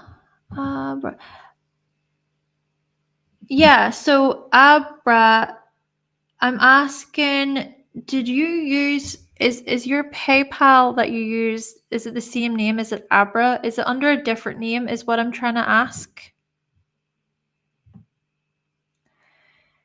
For the time being, I'm just going to read the question. Career paths. Okay. Career paths.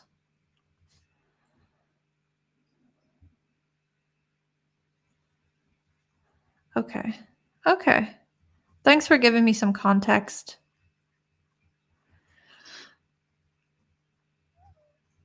Okay.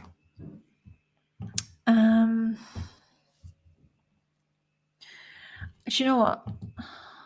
Let me just show the chart and then you'll be able to say if it's your chart or not, because, you know, that makes sense, I think. So, is this, Abra, is this your chart? Do you recognize this chart? I feel like I'm in the opticians. Better? Worse? Better? Worse? Ay.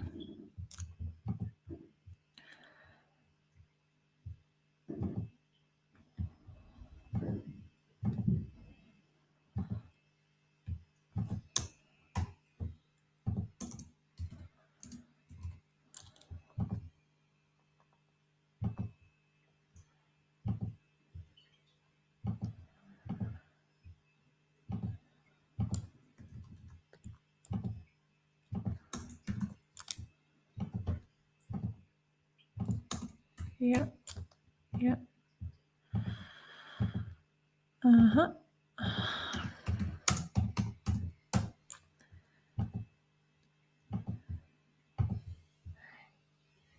Yeah, so Abra.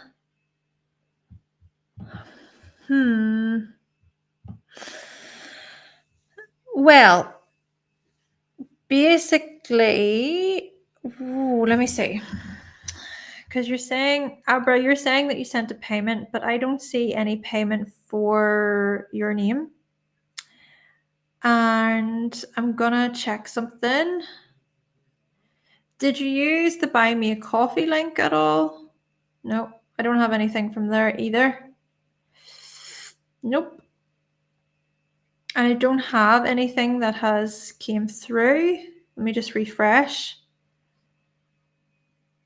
So I don't have any, let me see. Yeah, Abra, I don't have any payment from you. So I'm not sure. So you said it was on PayPal. And that's why I'm trying to ask, is it under a different name? Do you know what? I'm just going to go ahead and do this reading for whoever paid via PayPal recently. And then if anything else comes through and it's maybe refresh, I can maybe refresh I apologize if there's something going wrong on my end, but that's just where we stand at the minute. Okay, so I'm not going to be looking at the chat. I need to focus on the chart. So bear with me. And again, if it's my fault, I do apologize. If there are any issues with payments or anything like that, I can always refund people, etc. Okay. Right, let's have a look. Career, love, marriage.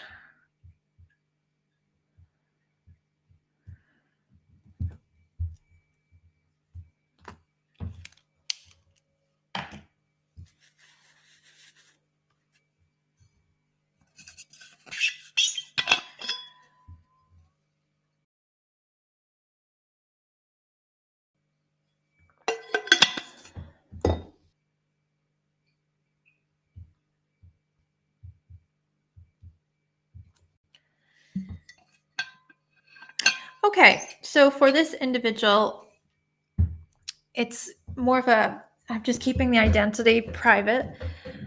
So for this individual, oh, okay, yeah, Brit, okay, it is you. Okay, we got there. We got there. All right, Abra. Brilliant. Thank you. Thank you so much. Awesome. See, I thought that and then I just yeah, I wasn't sure. Okay, that is great. Abra, welcome to you. Let's focus in. Let's focus in on you. Let's talk about your chart. Career paths, love, marriage, etc. I'm just looking and then we'll break it down. Happy days. Okay.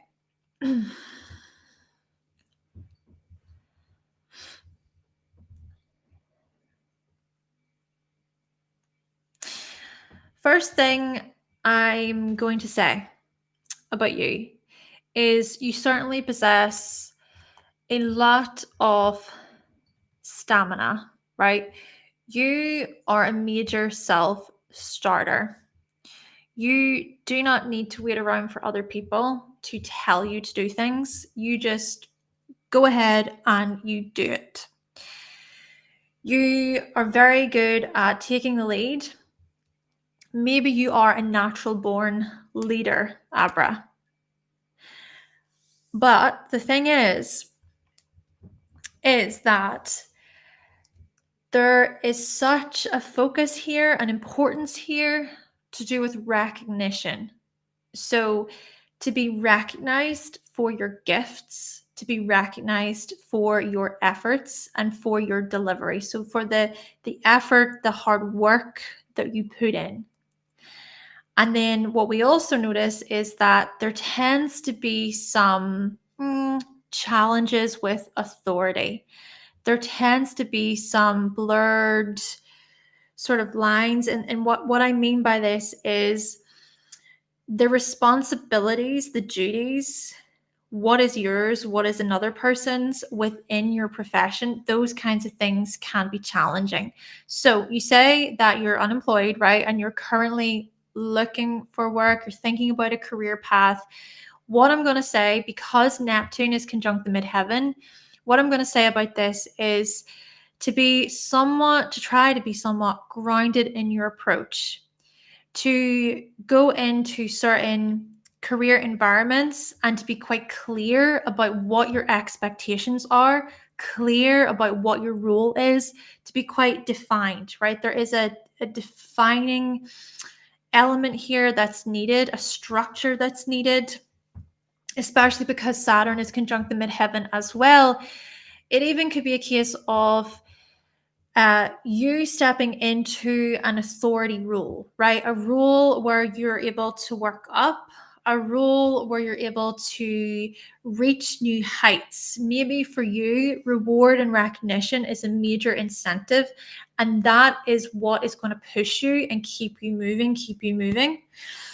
Also, I'm thinking here about your ability to rest, your ability to take breaks when you need to as well. I think that's really vital, especially because we see this Cancer, Capricorn opposition going on in the chart, right? And Neptune again is involved in this. So I'm thinking about times when you need to step away and to be on your own, times when you need to be within your own energetic space. That is so important for you. Energetically, physically, health-wise, I think it's a pretty big deal here.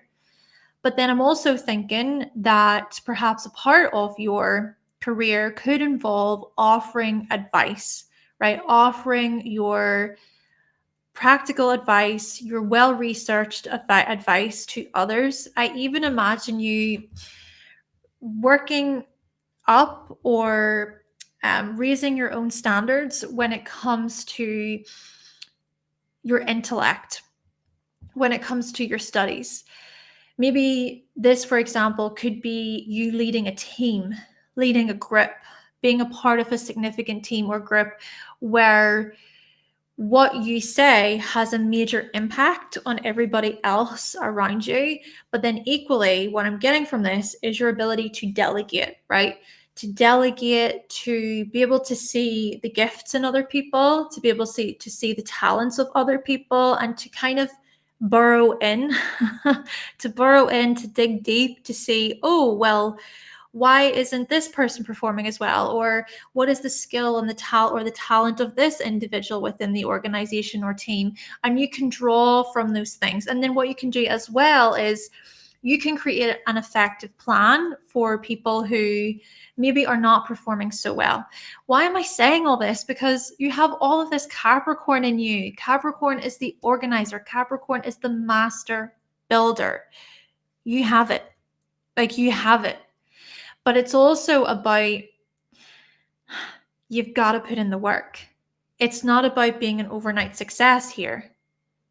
As much as the Sagittarius in you wants it all just to kind of happen so quickly and everything, and no, okay, sure, with Sagittarius, the sun in Sagittarius, there could be elements of that there, right? There could be a part of this where you just seem to be in the right place at the right time. You just seem to get that opportunity. You land that role, right? There is some of that going on.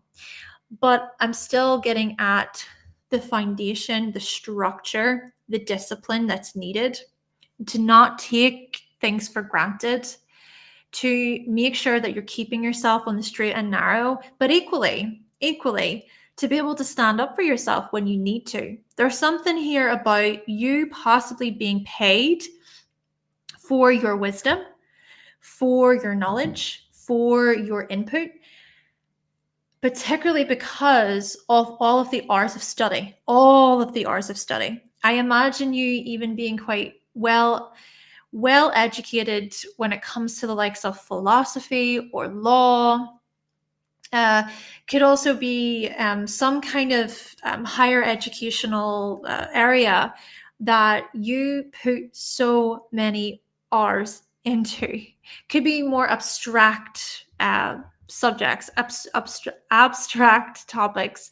But then equally, because the moon is in Gemini, you seem to know little pieces of things. You can dabble. You can use your ability to dabble and to try this thing over here and this thing over here. You can use your ability to do that to also add to what you're already learning, to add to what you're already teaching. I even imagine you taking on a role that does involve teaching. It does involve distributing large amounts of information. Maybe it involves travel, literally traveling for work-related purposes. Technology is a big part of this, right? And what do we also see?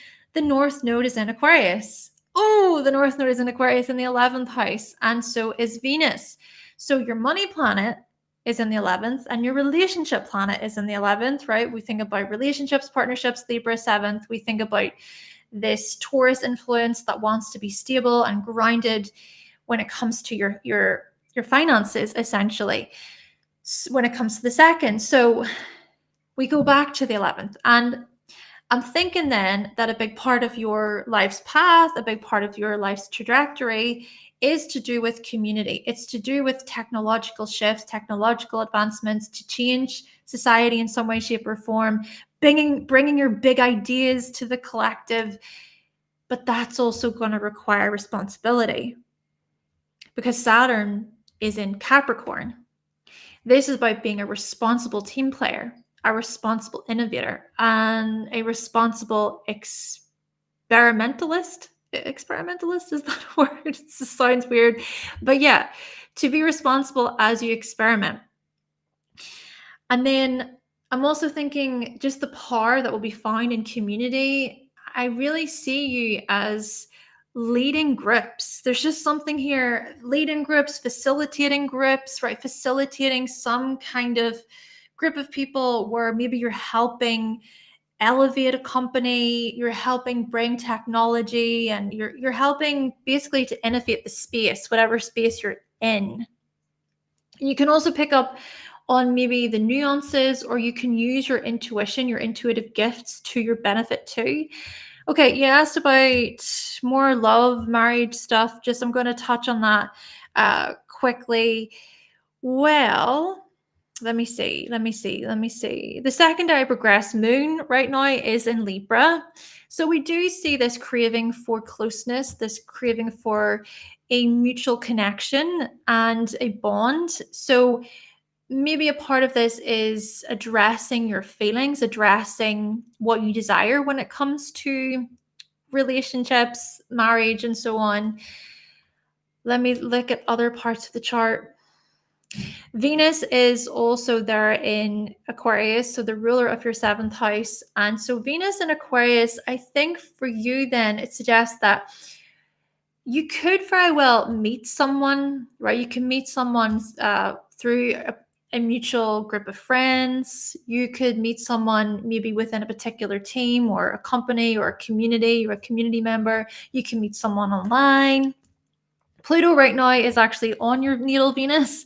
So there's a lot of transformation happening. There's something that's being pushed through, okay? Because Pluto retrograde is happening right now on your natal Venus, and that's going to still go on for a good few months. So I'm wondering then, over the next coming months, coming into 2026, there's a rebirth. There's a rebirth tied to relationships. And that could involve addressing your fears. That could involve exploring your unconscious drives and motivations. And that could also involve you being open to change, being open to evolving. That could even speak to your self-worth. Hey, self-worth could be can be of a big importance to you right now. So self-worth within relationships, and how you, basically in a nutshell, how you value yourself within relationships. Because I'm wondering about your challenges to do with self-love. South Node in Leo, right? There could be some maybe challenges to do with how you're seen within relationships. So we want to maybe be mindful of any desperation or any insisting that things go your way. I think to a large extent, this is about going within and looking more so at how you can accept yourself. And by going within, by doing that inner work, that can create this real magnetism where then maybe that type of person, the right kind of person, could very well walk in. And I think that's even a part of your Pluto transformation story, with Pluto on your natal Venus right now. Well, I hope that was helpful. I really do. I hope it was. But anyway, thank you so much, Abra. Thank you. I'm glad we got there in the end. Oh, interesting. That's interesting. Let me see.